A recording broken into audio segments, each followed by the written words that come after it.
یعنی آپ اندازہ کریں کہ کہیں پہ پروسیکیوٹر پہ مار ہو جاتا ہے, کہیں پہ فائل گم ہو جاتی ہے, کبھی جج پہ مار ہو جاتا ہے, کبھی جج چھٹی پہ چلا جاتا ہے. اگر عمران خان کے ٹرائل کو تیز چلانا ہو اور عمران خان جیل سے باہر ہو تو روزانہ کی بنیاد پہ عدالتیں بلاتی ہیں. لیکن اگر عمران خان صاحب کے معاملات کو لٹکانا ہو تو یہ سارے کام بھی ہو جاتے ہیں. کبھی رات کو 12 بجے تک ملٹری اسٹیبلشمنٹ کے اشاروں پہ کیسز چلائے جاتے ہیں, جیل کے اندر ٹرائل کیے جاتے ہیں, اور کبھی ججز 6 مہینے 8 مہینے کیس سننے کے لیے مقرر نہیں کرتے. یہ عمران خان صاحب کو اندر رکھنے کے لیے ایک سازش کے طور پہ پورا نظام کام کر رہا ہے, اور ہم یہ ہوتے ہوئے دیکھ رہے ہیں. یہ تاریخ کا حصہ بن رہا ہے اور عدلیہ کی تاریخ مسخ ہو رہی ہے. اس پہ جو گول میز کانفرنس وکلا کی ہونی تھی صبح, وہاں پہ بڑی پولیس بھیج دی گئی اور وہاں پہ بھی بڑا دباؤ بنایا گیا جناب کہ یہ گول میز کانفرنس جو ہے وہ اس کو سبوٹاج کیا جائے. لیکن پھر وکلا بیٹھے, یہ سینئر ترین وکلا ہیں, ان میں زیادہ تر وہ ہیں جو سپریم کورٹ بار ایسوسی ایشن کے صدور بھی رہ چکے ہیں, جو جرنلسٹ کور کرتے ہیں سپریم کورٹ کو اور ہائی کورٹس کو. سینئر ترین صحافی وہ بھی وہاں موجود تھے, صدیق جان صاحب تھے, مطیع اللہ جان صاحب تھے, باقی ثاقب بشیر صاحب غالباً, باقی جتنے بھی سینئر جرنلسٹ ہیں وہ یہاں پہ موجود تھے.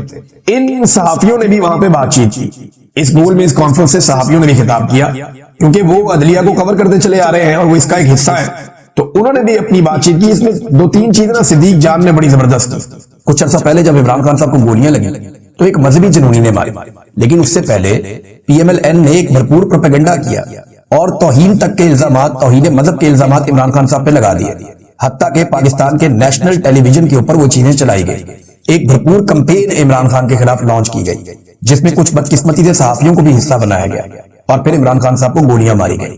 یہ وہ واحد آدمی ہے جو بچ گیا ہے. میں ایک بات آپ کو بتاتا ہوں, آج تک پاکستان میں جس کو بھی مارنے کا فیصلہ کیا گیا وہ مر گیا. قائد اعظم محمد علی جناح وہ جانور نہیں ہو سکے, فاطمہ جناح وہ بھی اسی رستے میں ماری گئی, لیاقت علی خان وہ بھی مارے گئے, ذوالفقار علی بھٹو وہ بھی مارے گئے, بے نظیر پر حملہ ہوا وہ بھی ماری گئی, ضیاء الحق پر حملہ ہوا وہ بھی مارا گیا. عمران خان واحد آدمی ہے جس پر حملہ ہوا, اس کا خون بہ گیا لیکن وہ بچ گیا. یہاں معاملہ آ کر پھنس گیا. عمران خان کو اللہ رب العزت نے بچا لیا, ورنہ اس سے پہلے جس کو بھی قتل کرنے کا فیصلہ ہوا اس ملک میں وہ شخص قتل ہو گیا. عمران خان صاحب بچ گیا تو اللہ تعالیٰ کی مرضی اب کچھ اور. بہرحال یہ پروپیگنڈا بہت پرانا چل رہا ہے اور تب سے لے کر اب تک لگاتار یہ پروپیگنڈا چلتا ہی چلا آ رہا ہے, اس کو بریکیں لگ ہی نہیں رہی. تو عاصم منیر صاحب کا جو شخصیت ہے اس کو بہت زیادہ نکھار کے سامنے لایا جا رہا ہے. اب جو ان کے مخالف ہوں گے وہ اتنا ہی رد عمل بھی دیں گے. یعنی آپ چیزوں کو اگر نارمل طریقے سے جانے دیں, آپ نے ایکسٹینشن دینی ہے, آپ کے پاس اختیار ہے, آپ دے دیں. عاصم منیر صاحب نے ایکسٹینشن اگر وہ لینا چاہتے ہیں, مزید نوکری کرنا چاہتے ہیں تو کر لیں, مرضی ہے ان کی. یہ عہدہ چھوڑنے کو کس کا دل کرتا ہے؟ لیکن اب اسلام کی جو مقدس ہستیاں ہیں ان کو تو بیچ میں نہ لائیں نا, ان کو تو چھوڑ دیں. رانا صلاح اللہ صاحب کا سٹیٹمنٹ آپ دیکھیں, پھر میں کچھ چیزیں آپ کے سامنے رکھتا ہوں.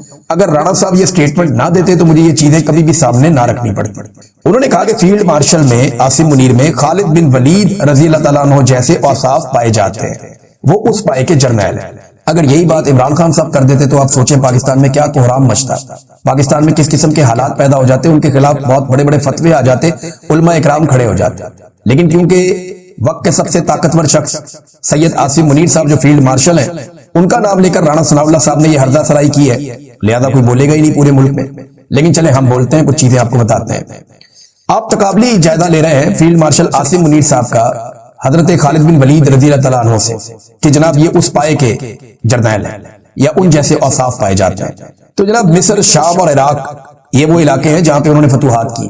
یروشلم کو جس فوج نے فتح کیا وہ اس میں تھے. ان کی جو فتوحات ہیں خالد بن ولید رضی اللہ تعالیٰ عنہ کی, درجنوں جنگیں انہوں نے لڑی.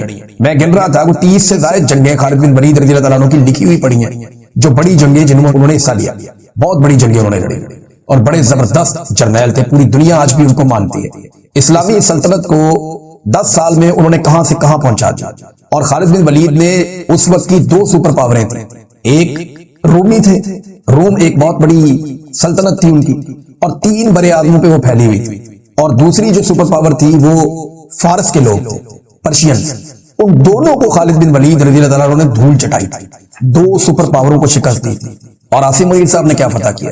کشمیر آج بھی انتظار کر رہا ہے, فلسطین آج بھی انتظار کر رہا ہے, دونوں میں سے 1 انچ بھی فتح نہیں کیا. ایک جرنیل جس نے ہزاروں میل فتح کیے اور مسلمانوں کا رقبہ بڑھا کے کہاں سے کہاں پہنچا دیا. جس طرف وہ اپنے گھوڑے دوڑاتے تھے وہ علاقے فتح ہو جاتے تھے, بہت طاقتور تھے. اور اللہ کے راستے میں انہوں نے ساری زندگی جہاد کیا تھا اور بڑی کامیابیاں اللہ تعالیٰ نے انہیں دی تھی. نبی اکرم صلی اللہ علیہ وآلہ وسلم نے آپ کو خطاب دیا تھا سیف اللہ کا خطاب دیا تھا. تو خالد بن ولید رضی اللہ تعالیٰ عنہ سے موازنہ کرنا ایک زیادتی ہے، کیونکہ عاصم منیر صاحب نے 1 انچ زمین بھی آج تک فتح نہیں کی. کشمیر فتح کرنے کا ہمیں 70 سال سے چورن بیچا گیا پاکستان کی فوج کی جانب سے. ہمیں ہمیشہ کہا گیا کشمیر بنے گا، پاکستان آج تک کچھ بھی نہیں کیا، 1 انچ بھی نہیں لیا. آج انڈیا ہمارے پانیوں کے اوپر بیٹھا ہے، پانی کے رستے روک رہا ہے، وہاں پہ ڈیمز بنا رہا ہے، ایک بھی ڈیم نہیں توڑا، ایک بھی بند نہیں کھول سکے آج تک. ہاں طیارے ان کے ضرور گرائے ہیں، لیکن یہ انڈیا نے پہل کی تھی اور ان کے طیارے گرے. لیکن ہم نے کیا فتح کیا، ہم نے کیا حاصل کیا؟ کیا آج انڈیا نے ہمارے پانی نہیں روکے ہوئے؟ یا تو پاکستانیوں کے اوپر اٹیک کیا جا رہا ہے. عاصم منیر صاحب نے کیا فتح کیا؟ 8 فروری 2024 کا الیکشن فتح کیا، پاکستان کی سب سے بڑی پولیٹیکل پارٹی کو اٹھا کے سب کو جیلوں میں ڈال دیا، یہ فتح کیا. 26 نومبر ہمارے سامنے ہے، 9 مئی ہمارے سامنے ہے، ابھی یہ سانحہ مرید کے ہمارے سامنے ہے، جگہ جگہ ہونے والے ڈرون حملے ہمارے سامنے ہیں، اور افغانستان سے ایک جنگ ہم شروع کرنے جا رہے ہیں. تو یہ موازنہ بنتا نہیں ہے. میرے خیال میں زیادتی ہے جو رانا ثناء اللہ صاحب نے کی ہے. تو جب آپ زیادتی کریں گے تو ہمیں ریکارڈ سیدھا کرنا پڑے گا. ہمیں کوئی اعتراض نہیں، آپ عاصم منیر صاحب کی دن رات تعریفیں کریں، جتنی مرضی تعریفیں کریں، لیکن جب آپ اسلام کی مقدس ہستیوں کو صحابہ اکرام رضوان اللہ علیہ اجمعین کے ساتھ آپ لا کر ملائیں گے نا، یا ان کی مثالیں دیں گے، تو پھر ہمیں مجبوراً جو فیکٹس ہیں وہ آپ کے سامنے رکھنے پڑیں گے، اور فیکٹس بڑے تلخ ہیں، ان کے اوپر پھر بات نہ ہی ہو تو بہتر ہے. اور دیکھیں نا، خالد بن ولید رضی اللہ تعالیٰ عنہ کو حضرت عمر فاروق رضی اللہ تعالیٰ عنہ نے اس موقع پر سپہ سالاری سے ہٹایا جب مسلمانوں کو یہ لگنا شروع ہو گیا تھا کہ فتح خالد بن ولید رضی اللہ تعالیٰ عنہ کی وجہ سے آتی. جب مسلمانوں کو یہ لگنا شروع ہو گیا تھا کہ خالد بن ولید رضی اللہ تعالیٰ عنہ کی وجہ سے یہ ساری فتوحات مل رہی ہیں، تو آپ نے عین جنگ کے موقع پر حضرت ابو عبیدہ بن جراح رضی اللہ تعالیٰ عنہ کو بنا دیا سپہ سالار. اور اس کے باوجود خالد بن ولید رضی اللہ تعالیٰ عنہ ان کے ساتھ مل کر جنگوں میں حصہ لیتے رہے اور بڑے عام مشورے بھی دیتے رہے، بڑے زبردست مار کے بھی سر کرتے رہے. تو جرنیل تو جنگ کے بیچ میں ہی تبدیل کیا جا سکتا ہے، اور خالد بن ولید رضی اللہ تعالیٰ عنہ جیسا جرنیل اگر تبدیل کیا جا سکتا ہے تو عاصم منیر صاحب کی تو اوقات ہی کوئی نہیں، کچھ بھی نہیں، پاؤں کی دھول بھی نہیں. تو یہ میں کیونکہ آپ نے مثال دی تھی رانا ثناء اللہ صاحب، تو اگر آپ نے شکریہ ادا کرنا ہے عاصم منیر صاحب نے یا ISPR نے اس معاملے میں، تو وہ رانا ثناء اللہ صاحب کا شکریہ ادا کرے، کیونکہ میں نے ان کا ریکارڈ درست کیا ہے اور یہ بہت ضروری تھا.